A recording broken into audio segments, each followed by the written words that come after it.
Glória a Jesus. Graças a Deus que nossos irmãos estão chegando, estávamos orando por isso. Graças a Deus pelo evangelismo ontem, né? Foi uma bênção para a glória de Deus. Ontem à tarde, toda a igreja participando, pelas vidas ali que ouviram a palavra de Deus, pelos que receberam Jesus, entregaram a vida ao Senhor Jesus Cristo. Esta é a tarefa principal da igreja, né? Hoje também, agora pela manhã, a nossa consagração, jejum e oração. E também, meus queridos, agora a nossa escola bíblica dominical, né? O tema da nossa lição número 3. Hoje, lição número 3, 17 de outubro de 2021. A nossa lição hoje é a conversão de Saulo de Tarso. É o tema da nossa lição. O texto áureo: e indo no caminho, aconteceu que, chegando perto de Damasco, subitamente o cercou um resplendor de luz do céu, e caindo em terra, ouviu uma voz que lhe dizia: Saulo, Saulo, por que me persegues? Atos, capítulo 9, versículo 3 e 4, né?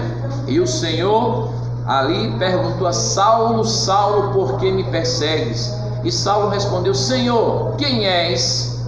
E o Senhor Jesus Cristo respondeu: Eu sou Jesus a quem tu persegues. Saulo de Tarso, ele não estava perseguindo diretamente a Jesus, ele estava perseguindo a igreja do Senhor Jesus. Mas quem persegue a igreja de Jesus está perseguindo a Jesus, né? E o Senhor Jesus Cristo se apresentou, né? Não somente para defender a sua igreja e ainda salvar Saulo de Tarso, que era perseguidor, para ser parte agora da igreja do Senhor Jesus Cristo e apóstolo do Senhor Jesus aos gentios. Que grande é o poder de Deus, né, irmãos? O Senhor Jesus, ele não mudou, ele permanece o mesmo, aleluia.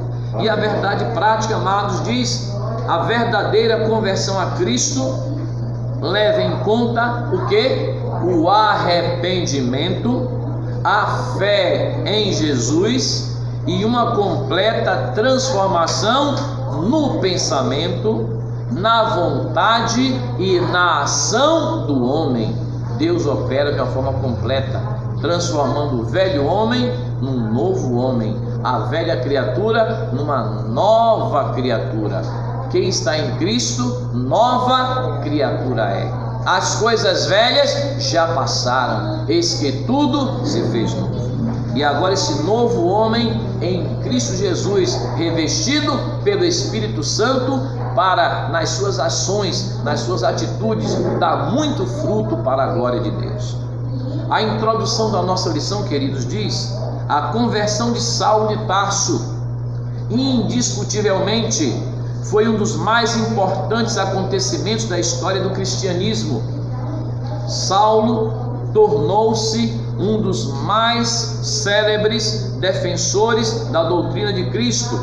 Nesta lição veremos como ele passou por uma mudança radical na forma de pensar. Além de que, irmãos, o apóstolo Paulo, ele além de pensar, ele começou também a agir.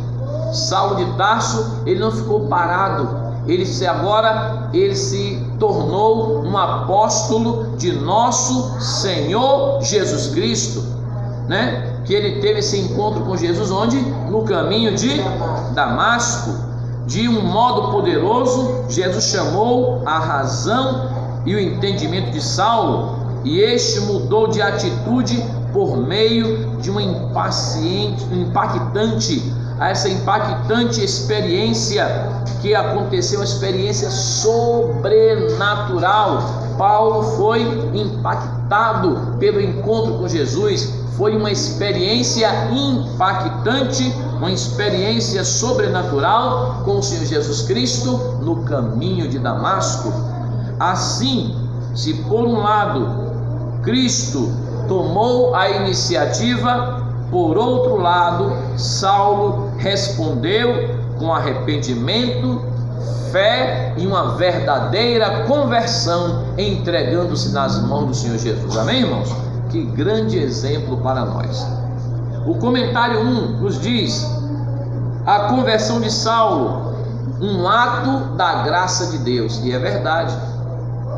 Comentário 1, item 1, nos diz, comentarista da nossa lição, a conversão de Saulo e sua experiência sobrenatural, como nós já citamos nesta manhã, em Atos, capítulo 9, versículos 3, Lucas, que é o escritor de Atos dos Apóstolos, narra a impactante experiência sobrenatural de Saulo no caminho para Damasco. Saulo, surpreendido pelo resplendor do céu, mais forte que a luz do sol ao meio-dia, o perseguidor, Saulo, que era perseguidor da igreja, caiu por terra e ficou cego. Se pelos argumentos racionais Saulo não ouvia sobre Jesus, que foi crucificado pelos nossos pecados, a luz que ofuscou seus olhos trouxe a voz do próprio Senhor Jesus, que o confrontou de forma impactante. E Jesus perguntou para Saulo da seguinte maneira: Saulo, Saulo, por que me persegues? Atos capítulo 9, verso 4.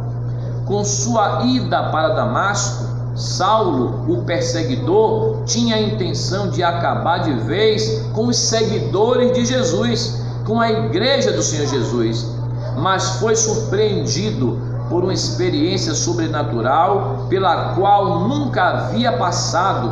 Segundo o próprio testemunho do apóstolo Paulo, segundo seu próprio testemunho, o perseguidor viu literalmente a pessoa de Jesus Cristo ressurreto, ou seja, ressuscitado, que o despojou de Saulo todo o seu ego, toda a sua arrogância. E nessa visão, Saulo pôde compreender quem era Jesus e sua obra redentora no Calvário. Conforme nós já falamos para os irmãos na lição anterior, Saulo perseguia a igreja por causa do zelo com a lei judaica. E pela lei, aquele que morresse no madeiro era considerado maldito. E Saulo pensava: Jesus não pode ser o Salvador do mundo, ele não pode ser o Cristo, ele não pode ser o Messias, porque quem morre no madeiro é maldito segundo a lei. Então Saulo acreditava que Jesus Cristo não era o Salvador, ele tinha morrido no madeiro.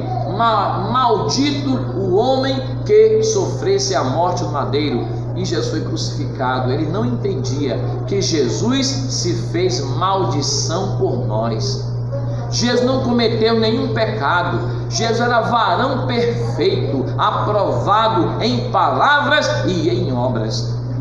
Mas o Senhor Jesus Cristo levou sobre si as nossas culpas, os nossos pecados, as nossas transgressões. Ele foi moído pelas nossas transgressões, mas pelas suas pisaduras também nós fomos sarados. Ele derramou sangue remidor. Na expressão do profeta João Batista, Jesus Cristo, ele apontou para Jesus dizendo: eis Jesus Cristo, o Cordeiro de Deus que tira o pecado do mundo. Então Jesus no madeiro, na cruz do Calvário, na obra redentora, ele pagou o preço pela nossa salvação. E o preço não foi prata nem ouro, mas o preço foi o sangue incontaminado do Cordeiro de Deus que tira o pecado do mundo, o próprio Senhor Jesus Cristo. E Saulo não entendia isso ainda, amém, irmão? Até que ele se encontrou com Jesus. Apesar que Saulo era doutor da lei, ele era fariseu, conhecedor da lei, mas ele não conhecia a graça maravilhosa de Deus na pessoa do Senhor Jesus Cristo, amém, irmãos? Até que ele teve um encontro com Jesus no caminho de Damasco.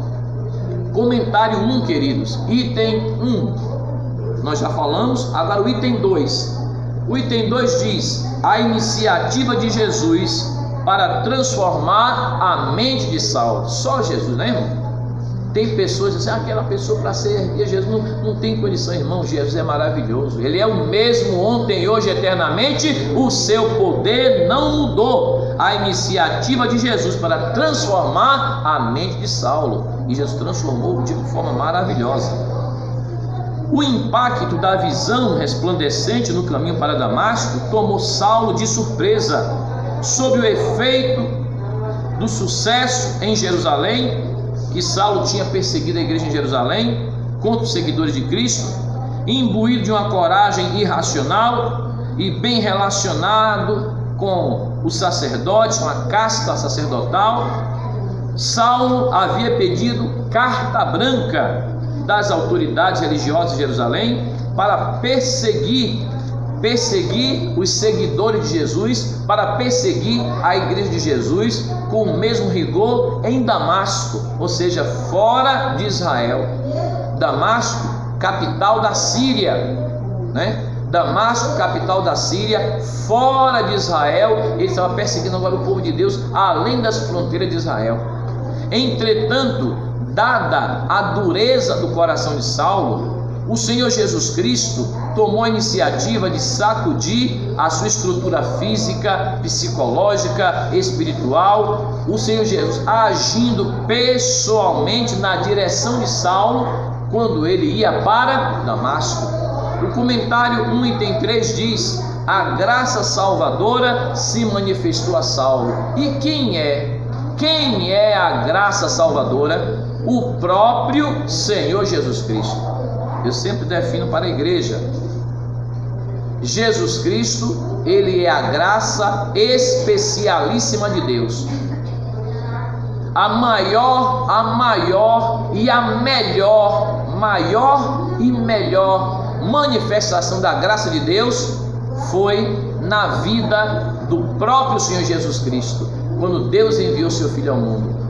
Em Tito, capítulo 2, verso 11, está escrito: mas a graça de Deus se há manifestado, trazendo salvação a todos os homens. E quem é a graça de Deus? O próprio Senhor Jesus Cristo. Amém, irmãos? Tão fácil de entender, né? E o povo procura fazer uma complicação tão grande. Mas a graça de Deus é o próprio Senhor Jesus. Ele é a maior manifestação da graça de Deus. Quem foi que se manifestou trazendo salvação a todos os homens? O próprio Senhor Jesus Cristo. O Deus Altíssimo enviou seu Filho unigênito, para que todo aquele que nele crê não pereça, mas tenha a vida eterna. João 3,16, o nosso texto áureo da Bíblia. Então, queridos, o comentário 1 item 3, a graça salvadora se manifestou a Saulo. Na carta aos Efésios, capítulo 2, verso 8, o apóstolo Paulo diz: pela graça sois salvos, por meio da fé. Isso não vem de vós, é dom de Deus. Na epístola a Tito, ele diz também: porque a graça de Deus se há manifestado, trazendo salvação a todos os homens. Tito, capítulo 2, verso 11. Logo, o ponto de partida da experiência de salvação de todos os homens é a graça de Deus e não a lei de Deus. A lei estava preparando o homem para receber Jesus Cristo na plenitude dos tempos. Jesus Cristo, a especialíssima graça de Deus. Então, pela graça, nós somos salvos por meio da fé. Isso não vem de nós, é dom de Deus. Efésios 2,11. Tito também 2,11. A graça de Deus se há manifestado, trazendo salvação a todos os homens. Tem alguns teólogos, até evangélicos, cristãos evangélicos, que diz que a graça de Deus é para um grupo seleto de pessoas. Não é não. Tito 2,11 diz: a graça de Deus se há manifestado, a graça de Deus foi manifestada, Jesus Cristo, trazendo salvação a todos os homens. Mas pastor, então por que todos não são salvos? Porque o homem tem que também se decidir ao lado de Jesus. Jesus já veio, a graça de Deus já veio, resta o homem agora receber a Jesus Cristo como Senhor e Salvador. Está bem claro isso, né, amada igreja? Né? A palavra de Deus muito clara. Logo, o ponto de partida da experiência da salvação de todos os homens é a graça de Deus. Essa graça é o favor imerecido né? Algo que nós não merecemos, mas que Deus nos concede. Essa graça é o favor imerecido de Deus, em que sua justiça é satisfeita na morte expiatória de Jesus. Ou seja, Jesus pagou o preço por nós, preço de sangue, sangue do Cordeiro de Deus que tira o pecado do mundo. Jesus pagou o preço por toda a humanidade. Aqui o mérito é todo do Senhor Jesus Cristo. O merecimento da salvação é todo do Senhor Jesus. Nós, irmãos, não temos merecimento, não temos mérito para receber tão grande salvação, mas a graça de Deus temos alcançado na pessoa de nosso Senhor e Salvador Jesus Cristo. Então o mérito é todo do Senhor Jesus Cristo. Aos Romanos ele escreve: porque todos pecaram e destituídos estão da glória de Deus, sendo justificados gratuitamente pela sua graça, pela redenção que há em Cristo Jesus. Romanos capítulo 3, versículos 23 e 24. Ou seja, a graça é favor outorgado por Deus, é favor que nos é dado por Deus. É dado por Deus a todos os pecadores que estavam debaixo da ira e da condenação de Deus. Agora, pela graça de Deus, em Cristo Jesus, nós somos salvos da ira e da condenação futura. Isso é salvação, amém, irmão? Livres da ira, da condenação futura, só tem um caminho para ser salvo da ira. Qual o caminho? A graça de Deus em Cristo Jesus, nosso Senhor. Evidentemente, a conversão de Saulo foi mais do que um convencimento intelectual, foi muito mais do que isso. Foi muito mais do que um conhecimento sobre Jesus, foi muito mais do que isso. A salvação, a conversão de Saulo foi mais do que um convencimento intelectual, foi mais do que um conhecimento sobre Jesus.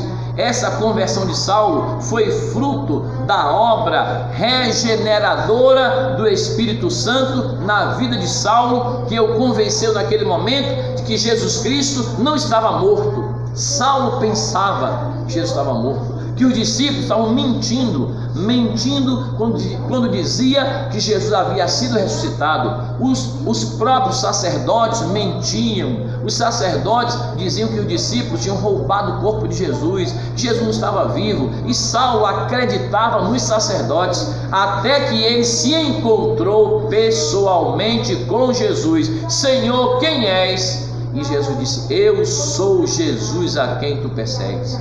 Saulo meditou logo: Jesus está vivo, é verdade que ele ressuscitou. E eu estou perseguindo a igreja do Senhor Jesus. Saulo disse assim: eu estou no caminho errado, eu estou sendo zeloso da lei e perseguindo a igreja de Deus. E Senhor, o que queres que eu faça? Saulo agora perguntou para o Senhor Jesus: vai, entra na cidade, a rua chamada direita, e lá te será dito o que haver de fazer. Até hoje em Damasco ainda existe essa rua chamada direita. Glória a Deus.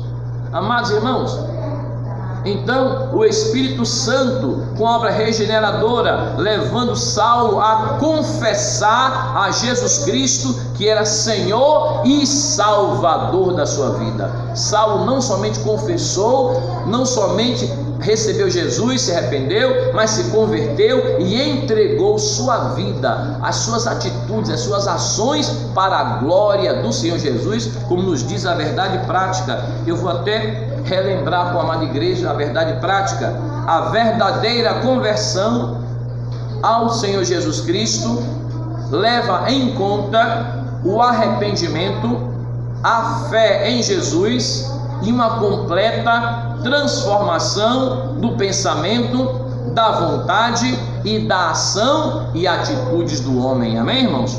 É uma transformação completa. Assim aconteceu na vida do apóstolo Paulo.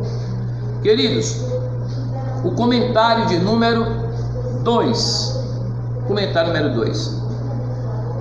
O comentário 2 diz assim: Saulo e a doutrina bíblica da conversão. O item 1 diz, comentário 2, item 1: a conversão começa no arrependimento. E é verdade, né, irmãos? A conversão começa no arrependimento. A palavra arrepender-se, no grego bíblico, é metanoia. No grego significa pensar de maneira diferente. Fala da pessoa ter uma nova visão, sentir, digamos assim, uma tremenda tristeza pelo que ele fazia de errado e agora ele quer fazer de maneira diferente. Foi isso que aconteceu com Saulo. Ele ficou triste, que ele perseguia a igreja de Deus, e ele agora sentia tristeza por isso, e ele queria agradar a Jesus. Então Paulo, ele se arrependeu do que ele estava fazendo de errado e queria fazer certo. Fala de uma disposição interior para mudar. No Novo Testamento, arrepender-se, olha o que eu falei para os irmãos aqui, ó. Arrepender-se traz uma ideia de quê? De tristeza pelos próprios pecados, acompanhada, essa tristeza, de um desejo de corrigir o rumo errado que a pessoa estava. Então arrependimento é a tristeza pelo que estava fazendo de errado. Ele se conscientiza, pensa agora de maneira diferente, sente-se triste pelo que estava fazendo, e agora essa tristeza pelos pecados cometidos é acompanhada, essa tristeza, de um desejo de corrigir aquilo que estava errado, de mudar de rumo, de mudar de direção. É a mudança na mente, na nossa mente, essa mudança na nossa mente, que nos leva à correção, à mudança de caráter e da conduta moral, né? É essa mudança que começa no pensamento. Nós passamos algumas semanas aqui meditando na Epístola de Romanos, e nós vimos o apóstolo Paulo falando isso. Mas transformai-vos pela renovação da vossa mente, transformai-vos pela renovação do vosso entendimento, para que experimenteis qual seja a perfeita, boa e agradável vontade de Deus. Isso é muito profundo. Então, queridos, dando continuidade à nossa lição, né? Quem diz a correção de caráter, a correção de conduta moral, né? É a contrição do coração, é o desejo de mudar de atitude quanto ao comportamento da vida cotidiana que percebeu, entendeu que estava errado. Isso, irmãos, é obra de quem? Do Espírito Santo na nossa vida, amém, irmãos?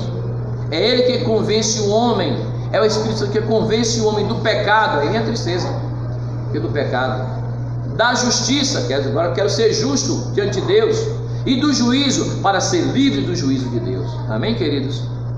Portanto, a conversão é uma parte do processo de salvação do pecador. Começa no arrependimento. Esse verdadeiro arrependimento vai conduzir a uma verdadeira mudança. Essa verdadeira mudança é a conversão. Conversão é mudar de direção, né? Conversão é mudar a natureza, né? Quem pode fazer isso? Deus. Os irmãos que têm veículo, né? Aí pergunta assim: esse carro é movido a gasolina ou é movido a álcool? Mas não, eu fiz uma conversão, mudei ele de gasolina e agora ele é movido o quê? A gás, não é assim? Para ser movido a gás tem que ter uma mudança total, né? Para que ele possa andar movido a gás, que é um novo combustível, não é assim? É a mesma coisa. A conversão é essa mudança que o Espírito Santo de Deus faz na nossa vida para nós servirmos a Jesus. Porque no céu não entra pecado. Então, o verdadeiro arrependimento, quando você tem fé em Jesus, o Espírito Santo vai atuar na nossa vida para que essa mudança total de homem natural, né, de homem até carnal, para ser transformado agora num homem espiritual. Quando falamos homem, a mulher está incluída, o gênero humano está incluído. Quem faz essa obra para sermos espirituais? O Espírito Santo de Deus, amém, irmãos? Por isso que é tão importante pedir a ajuda do Espírito Santo, né? Quando nós vamos orar, o Espírito Santo nos ajuda na oração. Nós meditar na palavra de Deus, o Espírito Santo nos ajuda a meditar na palavra, não somente a meditar, não somente a entender, mas o Espírito Santo nos ajuda a aplicar a palavra na nossa vida. Ele nos fortalece, o Espírito Santo nos corrobora com os dons espirituais, com a sabedoria de Deus, amém? Para que possamos crescer na graça, no conhecimento e no poder de Deus. Assim aconteceu com o apóstolo Paulo. Vocês vão ver durante esse trimestre como Paulo foi usado poderosamente por Deus para a glória de Deus, como apóstolo de Deus, do Senhor Jesus Cristo aos gentios. Então, queridos, nós estamos aqui comentando o comentário 2:1, né? Portanto, a conversão é uma parte do processo de salvação do pecador.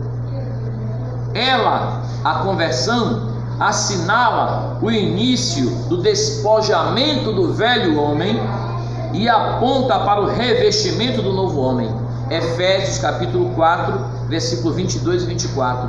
Então a conversão é isso. É quando o homem que recebe a Jesus Cristo, ele agora vai deixar o velho homem, se despojar do velho homem com todas as suas ações e atitudes e pensamentos errôneos, e vai se revestir do novo homem em Cristo Jesus pela ação do Espírito Santo de Deus. Amém, irmãos? E quem está em Cristo, nova criatura é. As coisas velhas já passaram, eis que tudo se fez novo. Amados, comentário 2:2 ainda nos diz: a conversão de Saulo promoveu nele uma transformação pessoal. Quem operou essa transformação pessoal em Saulo? O próprio Espírito de Deus.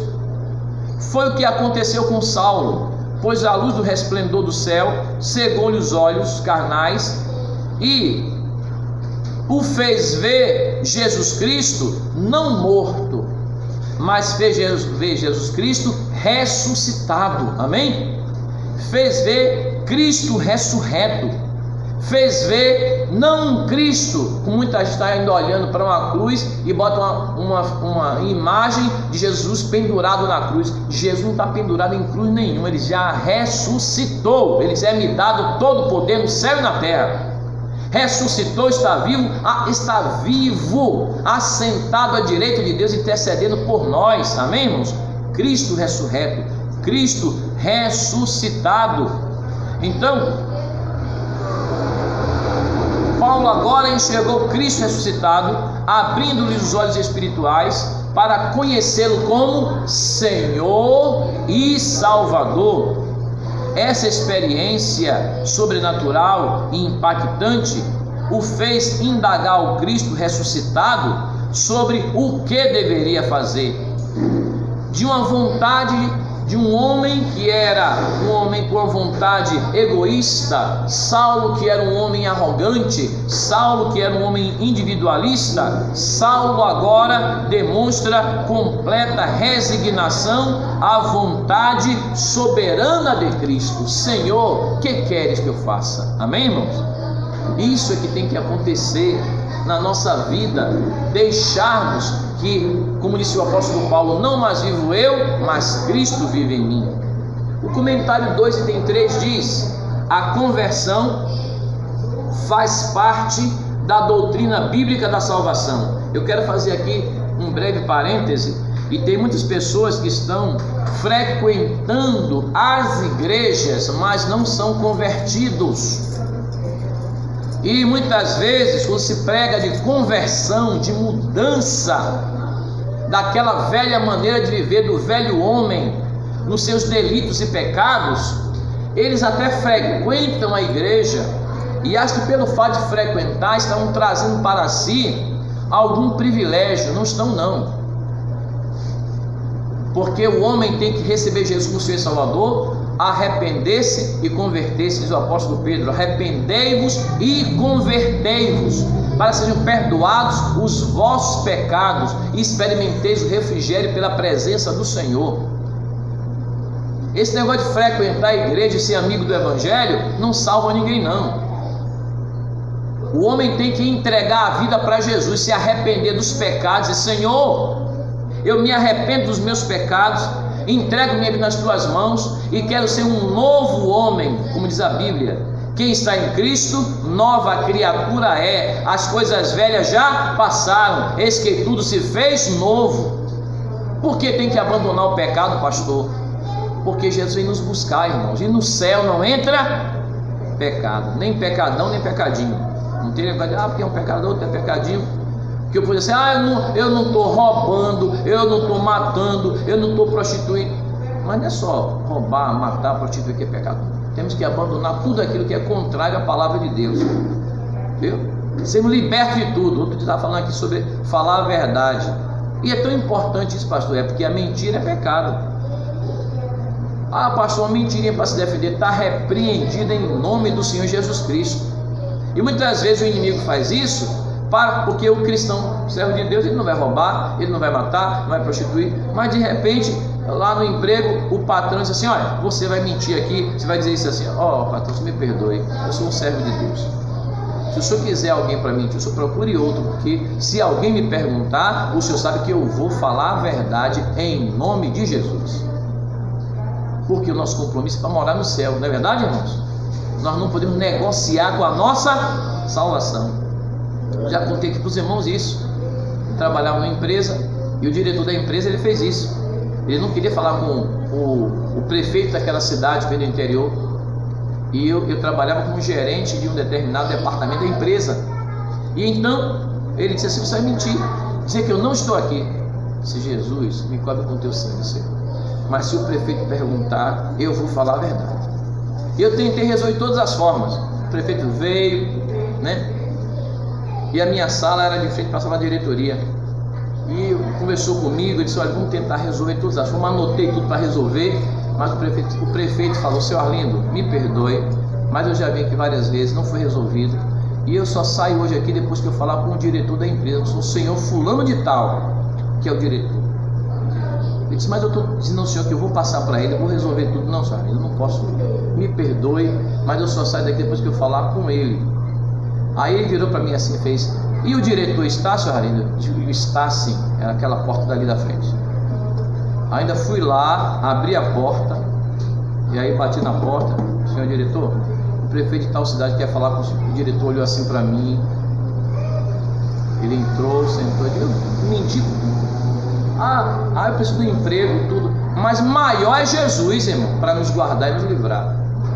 Era um dia de culto de doutrina, que eu tinha que ir para a igreja, e deu 4 horas, deu 5 horas, não terminou, já passou das 6, o diretor lá com ele, e eu esperando. Eu vou esperar porque quem sabe o diretor disse: amanhã você não volta mais não, você já me desobedeceu, que eu disse que era para mentir que eu não estava aqui. Aí eu esperei, daqui a pouco deu mais de 6 horas, caminhando já para 6h30. Aí o diretor saiu, o prefeito saiu e disse: senhor Arlindo, muito obrigado, Deus abençoe. E eu fiquei cá na minha sala esperando. Aí o diretor veio, saiu da sala dele, botou a mão assim na entrada da porta, tomou assim. Eu espero, ele vai mandar eu pegar minhas coisas e procurar o departamento pessoal, porque ele mandou mentir, eu não menti, mas eu guardei a tua palavra. Eu tenho que ficar firme na tua presença, Senhor. Enquanto eu sou Jesus, ele clamando. Aí ele botou a mão na porta, olhou para mim e fez: Arlindo? Sim, pode falar. Ele fez: até amanhã? E até amanhã, glória a Deus. E eu vim trabalhar no outro dia, fiquei lá para a glória de Deus, até o dia que Deus mandou. Só saí de lá quando eu fui para outra empresa, que era um salário melhor, uma condição de trabalho melhor, que Deus abriu uma porta melhor, depois de muito tempo. Agora eu pergunto: não é Deus que cuida de nós, irmãos? E tem gente que o inimigo, sabe o que é isso? O inimigo trabalhando para tirar a nossa comunhão com Deus. E nós temos que estar vigiando, irmão, nas pequenas coisas e nas grandes coisas, amém, irmãos?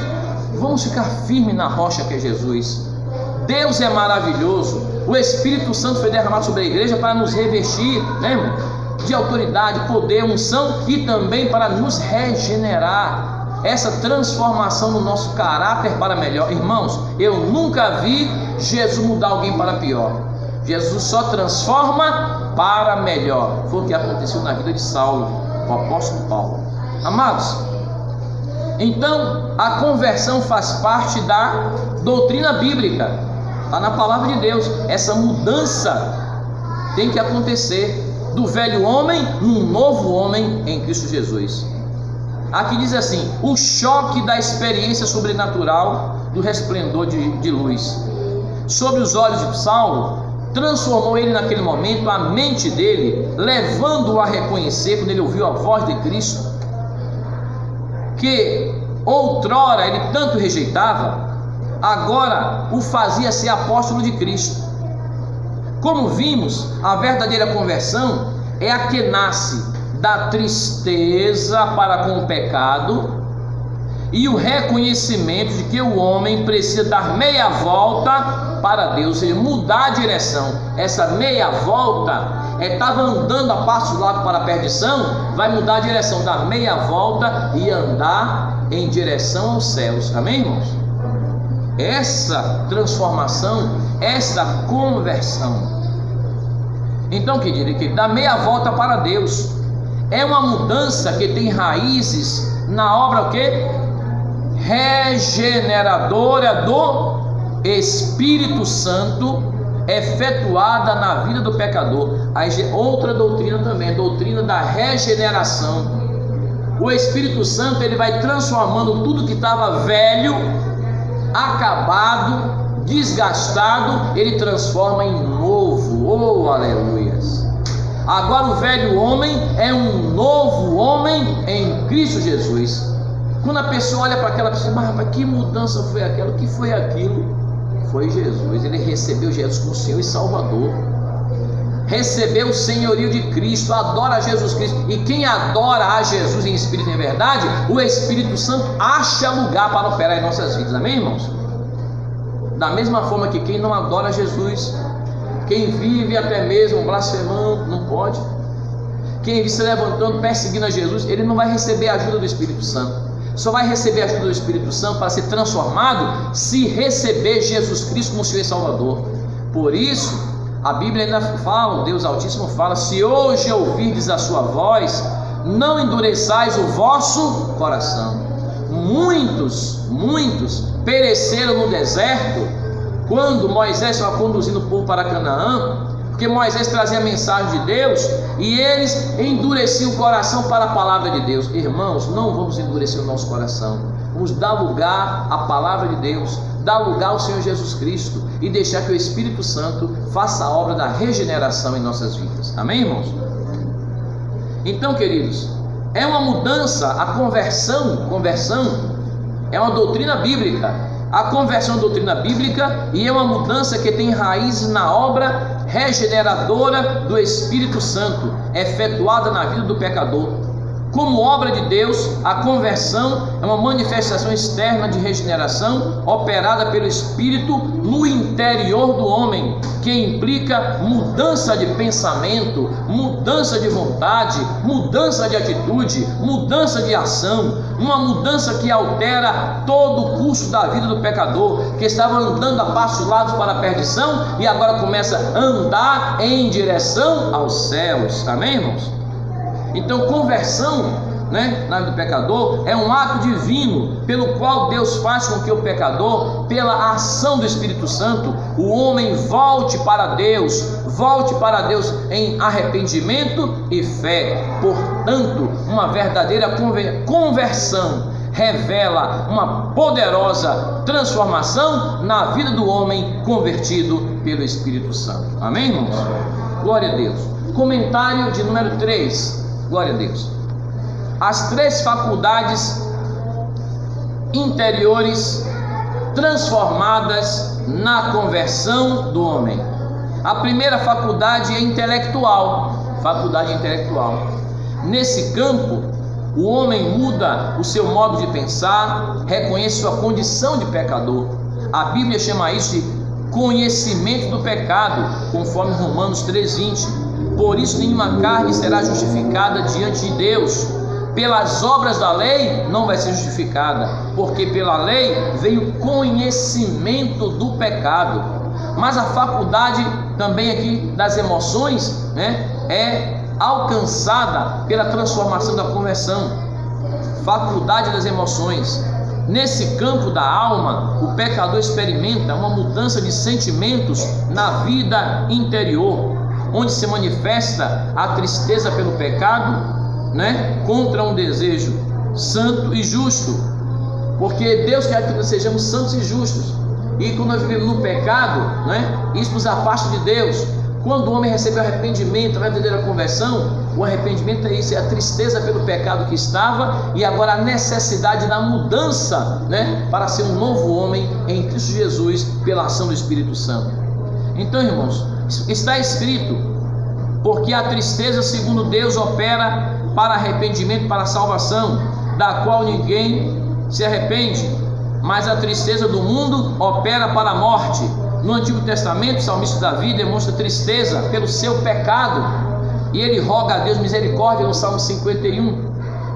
Tem misericórdia de mim, ó Deus, segundo a tua benignidade, apaga as minhas transgressões, segundo a multidão das tuas misericórdias. E a terceira faculdade é a faculdade da vontade. Comentário 3, item 3, faculdade da vontade alcançada pela conversão do homem. Se o homem está convencido em seu intelecto e no seu sentimento, faculdade intelectual, faculdade das emoções, agora tem a faculdade da vontade, o ato volitivo, as ações do homem. Se o homem está convencido em seu intelecto e em seu sentimento a respeito do pecado, resta-lhe agora exercer essa faculdade na sua vontade. O pecador agora pode pensar, desejar, mas também fazer aquilo que é correto, fazer o que deve ser feito para a glória de Deus. Filipenses capítulo 4, versículo 8 e 9. Agora o homem tem a sua imagem, foi restaurada a imagem de Deus no homem, que ele tinha perdido quando Adão pecou no Éden. Adão e Eva pecaram no Éden. Eles perderam a imagem. Jesus agora vem restaurar esta imagem de Deus perfeita no homem. Como a imagem de Deus no homem, agora o homem foi dotado com a faculdade de escolher livremente. Entretanto, e também infelizmente, o pecado fez separação entre a vontade do homem e a vontade de Deus. Por isso o Espírito Santo atua para convencer o homem do pecado, também da justiça e do juízo, para então unir a vontade do homem com a vontade de Deus, a vontade de Deus que é perfeita, que é boa e agradável. Uma teoria que afirma que o homem perdeu completamente o livre-arbítrio por causa do pecado, nós refutamos. Há uma teoria que fala isso. Há uma teoria que o homem perdeu o livre-arbítrio completamente por causa do pecado. Não perdeu. Ele continua com o livre-arbítrio o tempo todo. Refutamos essa ideia com o auxílio da graça divina. O homem é ajudado pelo Espírito Santo, né, a escolher, a decidir e a mudar de vida. Eu pergunto, Saulo de Tarso, quando ele estava perseguindo a igreja, ele tinha perdido o livre-arbítrio? Não, ele decidiu seguir a lei e acreditar nos sacerdotes e não acreditar em Jesus. Ele estava com livre-arbítrio, mesmo antes.